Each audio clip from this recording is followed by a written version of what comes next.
சிந்து பைரவி அடுத்த வர எபிசோடில் பார்த்திங்க அப்படின்னா இந்த மாதிரி சிந்து வந்து சிவாவை நினச்சி பார்த்திங்க அப்படின்னா அவங்களுக்காக சாமிலாம் வேண்டிக்கிட்டு வரத மாதிரி இருக்காங்க. அதனால சாப்பிடாம இருக்கனால அவங்களுக்கு மயக்கம் வந்துருச்சு. ஒழுங்காக உடம்ப பார்த்துக்கோ சிந்து, இந்த மாதிரிலாம் பண்ணாதன்னு சொல்லிட்டு சிவா பார்த்திங்க அப்படின்னா நீ சாப்பிடாம இருந்ததுனால அந்த மாதிரி ஆயிருக்கு அப்படின்னு சொல்லிட்டு சிந்துக்கு வந்து சாப்பாடெல்லாம் சிவா ஊட்டி விடுறாங்க. இன்னொரு சைடு வந்து பார்த்திங்க அப்படின்னா கேஸை நினச்சி சிவா வந்து பயந்துட்டுருக்காங்க. சிவா கிட்ட வந்து பார்த்திங்க அப்படின்னா அவங்க அம்மா, தங்கச்சி, அதுக்கப்புறம் ஸ்னேகா, அவங்களோட அப்பா அப்படின்னு சொல்லிட்டு எல்லோரும் வந்து சிந்துவை வந்து வேணான்னு சொல்லு கோர்ட்டில், அப்போ தான் இதுலேருந்து தப்பிக்க முடியும் அப்படின்லாம் சொல்லிட்டு எல்லாமே பிரெயின் வாஷ் பண்ணுறாங்க. ஆனால் சிவா யார் பேசுகிறதுக்கும் பார்த்திங்க அப்படின்னா காது கொடுத்து வாங்கலை. அவங்க முடிவில் தான் வந்து கான்ஃபிடென்ட்டாக இருக்காங்க. இன்னொரு சைடு வந்து ஆறுமுகத்துக்கு அடிபட்டு இந்த மாதிரி காலில் வந்து கட்டு போட்டிருக்கனால பார்த்திங்க அப்படின்னா போய் குளிக்க வைக்க சொல்லி பைரவி கிட்ட வந்து சொல்லியிருப்பாங்க அன்னபூர்ணியமா. அதனால பைரவி பார்த்திங்க அப்படின்னா ஆறுமுகத்தை வந்து எண்ணெயெல்லாம் தேய்ச்சி குளிக்க வைப்பாங்க.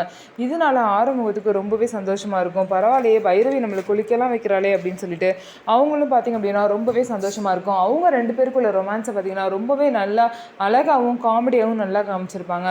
ஸோ நம்ம வீடியோ உங்களுக்கு பிடிச்சிருந்தா நம்ம வீடியோவை லைக் பண்ணிக்கோங்க. மறக்காமல் நம்மளோட சேனலில் சப்ஸ்கிரைப் அண்ட் ஹைப் பண்ணிவிட்டு பாருங்கள்.